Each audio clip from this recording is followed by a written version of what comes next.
हे दयामयी कटकचंडी षोडश उपचार बेशक्रम आपण आज वनदुर्गा बेश भक्त को दर्शन देउछंती। देवी आपणक वनदुर्गा बेश अति कमनीय तथा अतीव प्राचीन।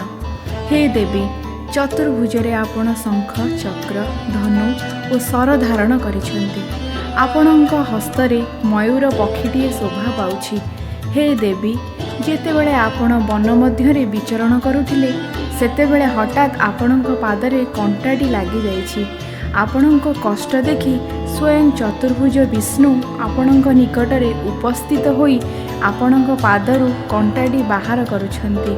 सदाशिवंकर आपणक पाखे दंडायमान होई आपणक स्तुति गान करुछंती।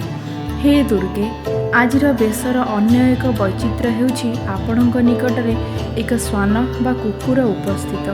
किछि शास्त्र रे एही श्वानटी को स्वयं ब्रह्मा बोली कहिछंती। अन्य केतेगोटी जगार कुहा जाइछि जे आपणक निकटरे समस्ते समान। आपण एई सचराचर जीव जगत को कृपा दान करंती। हे देवी जुगे जुगे आपणक शक्ति समक्षरे देवता मानक सह ब्रह्मा विष्णु महेश्वर मध्य नतमस्तक होई आपणक स्तुति गान करिछंती। आपणक वनदुर्गा बेश ताहार ज्वलंत उदाहरण।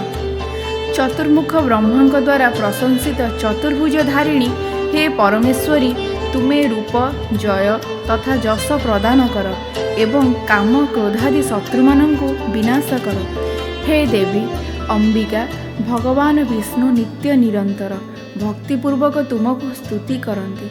तुमे रूप जय तथा जस प्रदान कर एवं काम क्रोधादि शत्रुमानंकु विनाश कर। हिमाचल कन्या पार्वती पति महादेवों द्वारा प्रशंसित हे परमेश्वरी तुमे रूप जय तथा जस प्रदान कर एवं काम क्रोधादि शत्रुमानंकु विनाश कर।